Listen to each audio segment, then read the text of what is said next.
शांति। आज 4 अगस्त 2020 के मधुर महावाक्य सुनते हैं। आज की मुरली में बाबा ने कहा कि शिव बाबा का चलता फिरता बोलता तख्त ये ब्रह्मा है।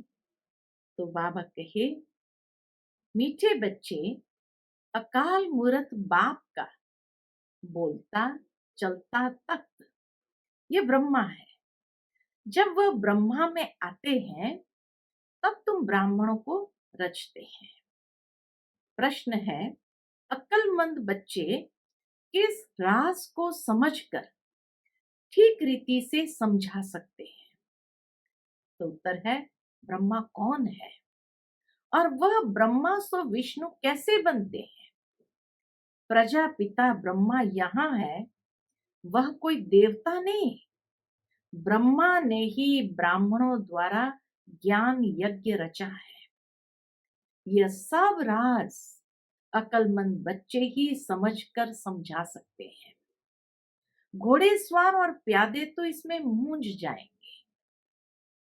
गीत है आज का, ओम नमः शिवाय। ओम शांति। भक्ति में महिमा करते हैं एक की। महिमा तो गाते हैं ना, परंतु न उनको जानते हैं न उनके यथार्थ परिचय को जानते हैं। अगर यथार्थ महिमा जानते तो वर्णन जरूर करते। तुम बच्चे जानते हो ऊंचते ऊंच है भगवान। इसीलिए मनुष्य महिमा गाते हैं, परंतु जानते कुछ भी नहीं, समझते कुछ नहीं। चित्र मुख्य है उनका। ब्रह्मा की संतान भी होगी ना। तुम सब ब्राह्मण ठहरे, ब्रह्मा को भी ब्राह्मण जानेंगे और कोई नहीं जानते, इसलिए मूंझते हैं। यह ब्रह्मा कैसे हो सकता है? ब्रह्मा को दिखाया है सूक्ष्म वतनवासी। अब प्रजापिता सूक्ष्म वतन में हो न सके, वहां रचना होती नहीं। इस पर तुम्हारे साथ बहुत वाद विवाद भी करते हैं। समझाना चाहिए, ब्रह्मा और ब्राह्मण है तो सही ना। जैसे क्राइस्ट से क्रिश्चियन अक्षर निकला है, बुद्ध से बौद्धि, इब्राहिम से इस्लामी, वैसे प्रजापिता ब्रह्मा से ब्राह्मण नामी ग्रामी है। आदि देव ब्रह्मा। वास्तव में ब्रह्मा को देवता नहीं कह सकते, यह भी रॉन्ग है। ब्राह्मण जो अपने को कहलाते हैं उनसे पूछना चाहिए। लौकिक ब्राह्मणों से भी बाबा के पूछना चाहिए, ब्रह्मा कहाँ से आया, यह किसकी रचना है, ब्रह्मा को किसने क्रिएट किया? कभी कोई बता न सके। जानते ही नहीं। यह भी तुम बच्चे जानते हो, शिव बाबा का जो रथ है जिसमें प्रवेश करते हैं, यह है ही वह जो आत्मा कृष्ण प्रिंस बना था। 84 जन्म के बाद यह ब्रह्मा आकर बने हैं। जन्म पत्रिका नाम तो इनका अपना अलग होगा ना, क्योंकि है तो मनुष्य ना। फिर इसमें प्रवेश करने से इनका नाम ब्रह्मा रख देते हैं। यह भी बच्चे जानते हैं। वही ब्रह्मा विष्णु का रूप है, नारायण बनते हैं ना। 84 जन्म के अंत में भी साधारण रथ है ना। ये शरीर सब आत्माओं के रथ है, शरीर ही रथ है। अकाल मूरत का बोलता चलता तख्त है। सिख लोगों ने फिर वह तख्त बना दिया है, उसको अकाल तख्त कहते हैं। यह तो अकाल तख्त सब है। बाबा कहे, हर एक आत्मा का अपना अपना अकाल तख्त है। आत्माएं सब अकाल मूरत है। ऊंचते ऊंच भगवान को यह रथ तो चाहिए ना। रथ में प्रवेश हो, बैठ नॉलेज देते हैं, उनको ही नॉलेजफुल कहा जाता है। रचता और रचना के आदि मध्य अंत की नॉलेज देते हैं। नॉलेजफुल का अर्थ कोई अंतर्यामी या जानी जाननहार नहीं है। नॉलेजफुल का मतलब ये नहीं कि हर एक के अंतर को बैठ करके भगवान जानेंगे। सर्वव्यापी का अर्थ दूसरा है, जानी जाननहार का अर्थ दूसरा है। दोनों अलग बातें हैं। मनुष्य तो सबको मिलाकर जो आता है सो कह देते हैं।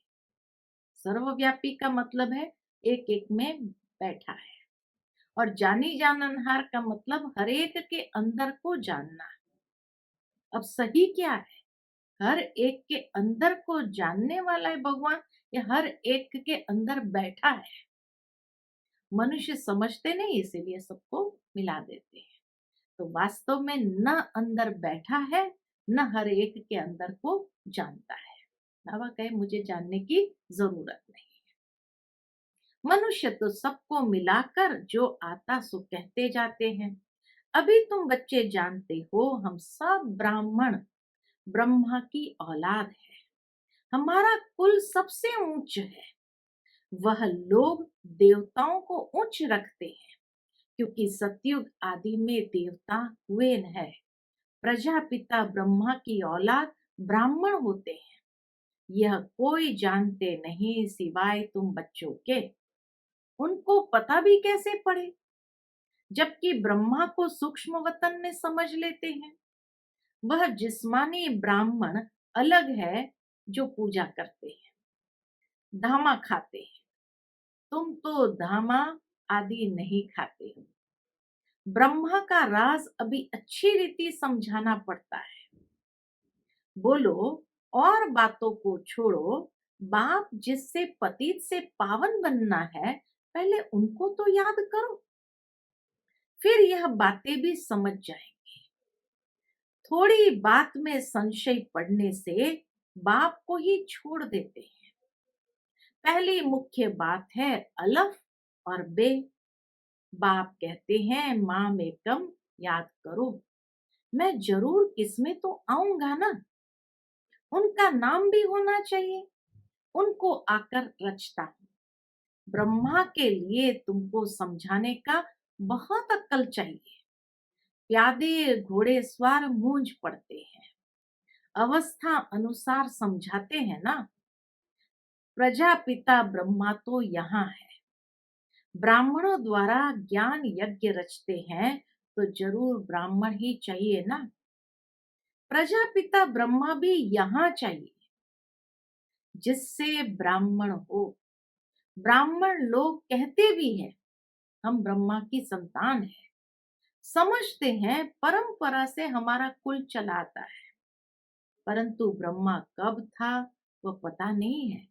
अभी तुम ब्राह्मण हो। ब्राह्मण वह जो ब्रह्मा की संतान हो। वह तो बाप के ऑक्यूपेशन को जानते ही नहीं। भारत में पहले ब्राह्मण ही होते हैं। ब्राह्मणों का है ऊंचते ऊंच कुल। वह ब्राह्मण भी समझते हैं हमारा कुल जरूर ब्रह्मा से ही निकला होगा, परंतु कैसे कब वह वर्णन नहीं कर सकते हैं। बाबा कहे ये कुछ भी नहीं जानते। तुम समझते हो प्रजापिता ब्रह्मा ही ब्राह्मणों को रचते हैं। जिन ब्राह्मणों को ही फिर देवता बनना है। ब्राह्मणों को आकर बाप पढ़ाते हैं। ब्राह्मणों की भी डिनाइस्टी नहीं है, ब्राह्मणों का कुल है। डिनाइस्टी तब कहा जाए जब राजा रानी बने, जैसे सूर्यवंशी डिनाइस्टी। हाँ, तुम ब्राह्मणों में राजा तो बनते नहीं। वह जो कहते हैं कौरव और पांडव का राज्य था, दोनों रॉन्ग है। राजाएं तो दोनों को नहीं है। प्रजा का प्रजा पर राज्य है। उनको राजधानी नहीं कहेंगे, ताज है नहीं। बाबा ने समझाया था पहले डबल सिर ताज भारत में थे, फिर सिंगल ताज, इस समय तो नो ताज। यह भी अच्छी रीति सिद्ध कर बताना है। जो बिल्कुल अच्छी धारणा वाला होगा व अच्छी रीति समझा सकेंगे। ब्रह्मा पर ही जास्ती बात समझाने की होती है। विष्णु को भी नहीं जानते, यह भी समझाना होता है। वैकुंठ को विष्णुपुरी कहा जाता है, अर्थात लक्ष्मी नारायण का राज्य था। कृष्ण प्रिंस होगा तो कहेंगे ना, हमारा बाबा राजा है। ऐसे नहीं कि कृष्ण का बाप राजा नहीं हो सकता। कृष्ण प्रिंस कहलाया जाता है तो जरूर राजा के पास जन्म हुआ है। ये भी कोई रहस्य है कि जन्म भी राजा के पास हुआ है कृष्ण का। शाहूकार पास जन्म ले तो प्रिंस थोड़ी कहलाएंगे। राजा के पद और शाहूकारों के पद में रात दिन का फर्क हो जाता है। जिनके पास श्री कृष्ण का जन्म होगा। कृष्ण के बाप राजा का नाम ही नहीं है, फिर वो गायब हो जाते हैं। कृष्ण का कितना नाम वाला है, बाप का ऊंच पद नहीं कहेंगे, वह सेकंड क्लास का पद है। उसके बाप का पद फर्स्ट क्लास का पद नहीं कहेंगे, सेकंड क्लास का पद है, जो सिर्फ निमित्त बनते हैं कृष्ण को जन्म देने। ऐसे नहीं कि कृष्ण की आत्मा से वह ऊंच पड़ा हुआ है इसलिए जन्म देने के निमित्त बने, नहीं। कृष्ण ही सो फिर नारायण बनते हैं। बाकी बाप का नाम ही गुम हो जाता है जरूर ब्राह्मण, परंतु पढ़ाई में कृष्ण से कम है। कृष्ण की आत्मा की पढ़ाई अपने बाप से उच्च थी, तब तो इतना नाम होता है। कृष्ण का बाप कौन था, यह जैसे किसको पता नहीं, आगे चल मालूम पड़ेगा। बाबा कहे कृष्ण का बाप कौन था, वो आगे चल मालूम पड़ेगा। बनना तो यहाँ से ही है।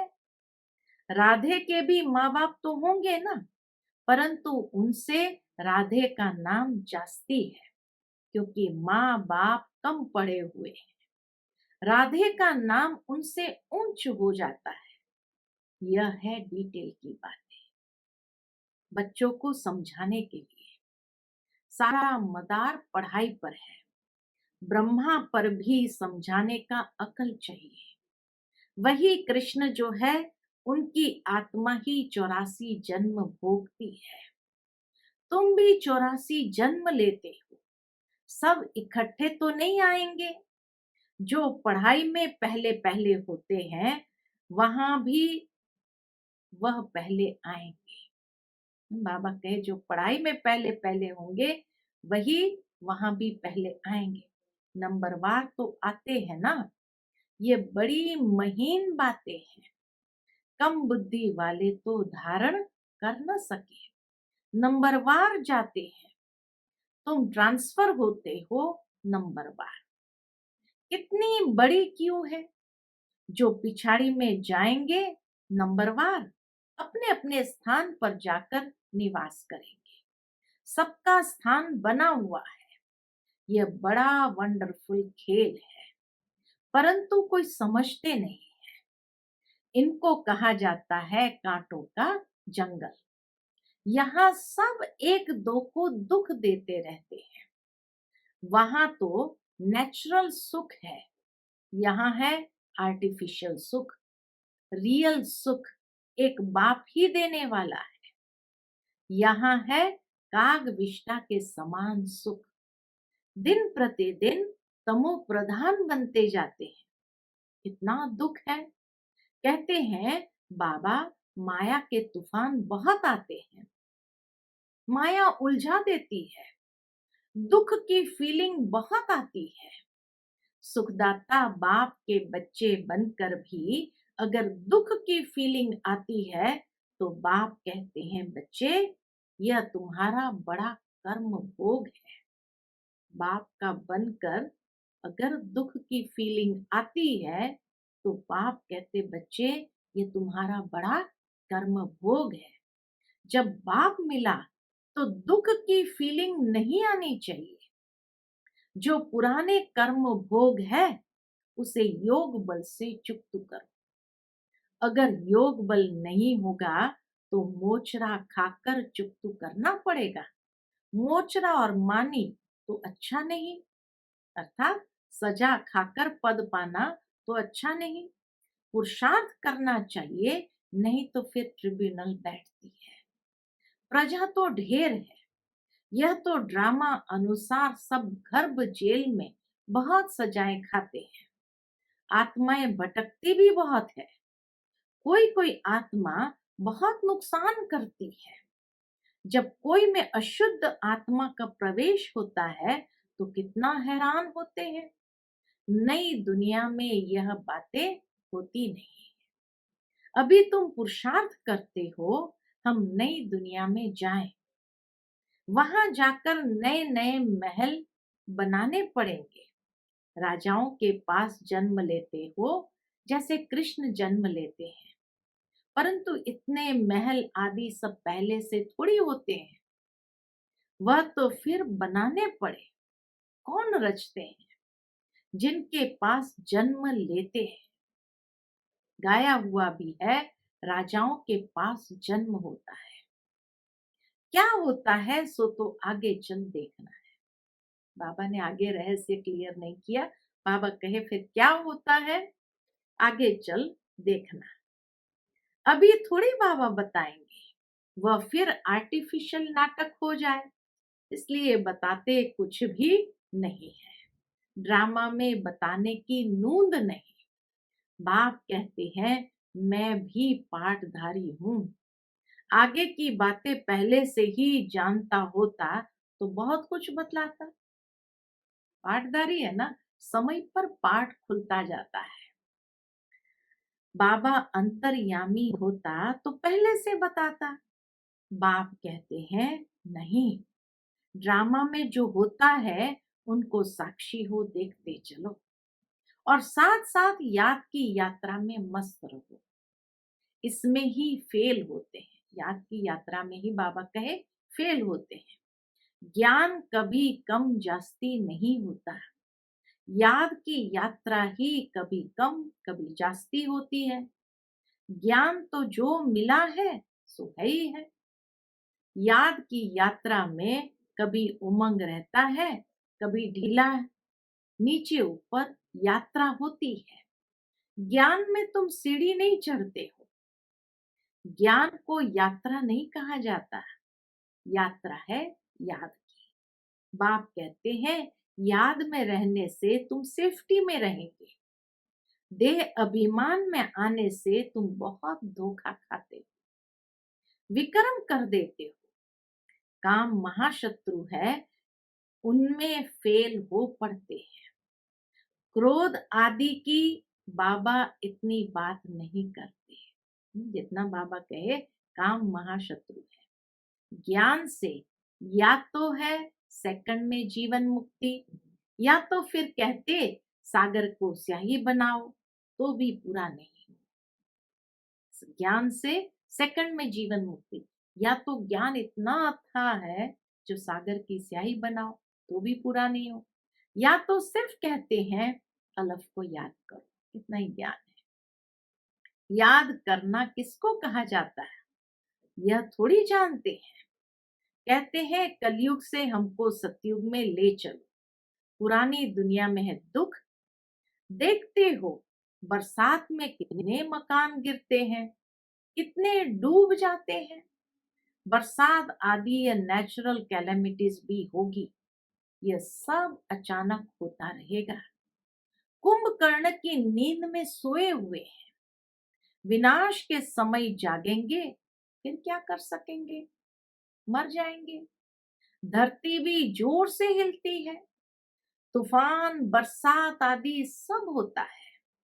बॉम्ब्स भी फेंकते हैं, परंतु यहाँ एडिशन है सिविल वॉर। रक्त की नदियां गाई हुई है, यहाँ मारा मारी होती है। एक दो पर केस करते रहते हैं, सो लड़ेंगे भी जरूर।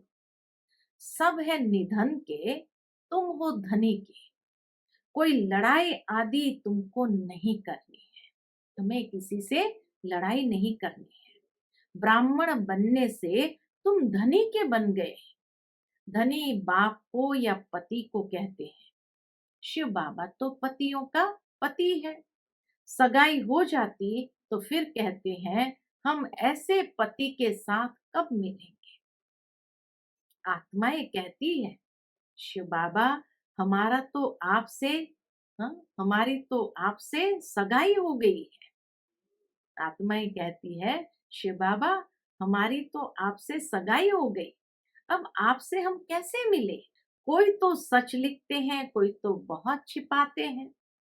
सच्चाई से लिखते नहीं कि बाबा हमसे ये भूल हो गई, क्षमा करो।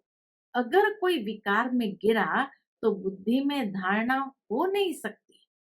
बाबा कहते हैं तुम ऐसी कड़ी भूल करेंगे तो चकनाचूर हो जाएंगे। तुमको यह गोरा बनाने के लिए आए हैं, फिर तुम काला मुंह कैसे करते हो। बल स्वर्ग में आएंगे, पाई पैसे का पद पाएंगे। राजधानी स्थापन हो रही है ना। कोई तो हार खाकर जन्म जन्मांतर पद भ्रष्ट हो जाते हैं। कहेंगे बाप से तुम यह पद पाने आए हो। बाप इतना ऊंच बने, हम बच्चे फिर प्रजा थोड़ी बनेंगे। बाप गद्दी पर हो और बच्चा दास दासी बने, कितनी लज्जा की बात है। पिछाड़ी में तुमको सब साक्षात्कार होंगे, फिर बहुत पछताएंगे। नाहक ऐसे किया। सन्यासी भी ब्रह्मचर्य में रहते हैं तो विकारी सब उनको माथा टेकते हैं। पवित्रता का मान है। इसकी तकदीर में नहीं है तो बाप आकर पढ़ाते फिर भी गफलत करते रहते हैं। तकदीर में नहीं है तो बाप आकर पढ़ाते हैं फिर भी वो गफलत करते रहते हैं। याद ही नहीं करते, बहुत विकर्म बन जाते हैं। तुम बच्चों पर अब है बृहस्पति की दशा, इससे ऊंच दशा और कोई होती नहीं। दशाएं चक्कर लगाती रहती है तुम बच्चों पर। बाबा कहे कभी बृहस्पति की तो कभी राहु की, तो चक्कर तो लगाती रहती है दशाएं। लेकिन अभी इस वक्त हमारे ऊपर बृहस्पति की दशा है। अच्छा, मीठे मीठे सिकिलदे बच्चों प्रति माता पिता बाप दादा का याद प्यार और गुड मॉर्निंग। रूहानी बाप की रूहानी बच्चों को नमस्ते। हम सभी रूहानी बच्चों की रूहानी माता पिता बाप दादा को याद प्यार गुड मॉर्निंग, नमस्ते नमस्ते। शुक्रिया बाबा, शुक्रिया। आज की मुरली का धारणा का मुख्य सार है। पहली पॉइंट, इस ड्रामा की हर सीन को साक्षी होकर देखना है। एक बाप की याद में मस्त रहना है। याद की यात्रा में कभी उमंग कम न हो। पढ़ाई में कभी गफलत नहीं करना। अपनी ऊंच तकदीर बनाने के लिए पवित्र जरूर बनना है। हार खाकर जन्म जन्मांतर के लिए पद भ्रष्ट नहीं करना है। आज की मुरली का मीठा वरदान है, मन मना भव के महामंत्र द्वारा सर्व दुखों से पार रहने वाले सदा सुख स्वरूप भव। मन मना भव के महामंत्र द्वारा सर्व दुखों से पार रहने वाले सदा सुख स्वरूप भव। जब किसी भी प्रकार का दुख आए तो मंत्र ले लो, जिससे दुख भाग जाएगा। और ये मंत्र और कोई नहीं, मन मना भव, अर्थात एक बाबा की याद में बैठ जाओ। स्वप्न में भी जरा भी दुख का अनुभव ना हो। तन बीमार हो जाए, धन नीचे ऊपर हो जाए, कुछ भी हो, लेकिन दुख की लहर अंदर नहीं आनी चाहिए। जैसे सागर में लहरें आती है और चली जाती है, लेकिन जिन्हें उन लहरों में लहराना आता है वह उसमें सुख का अनुभव करते हैं। लहर को जंप देकर ऐसे क्रॉस करते हैं जैसे खेल कर रहे हैं। तो सागर के बच्चे सुख स्वरूप हो, दुख की लहर भी न आए।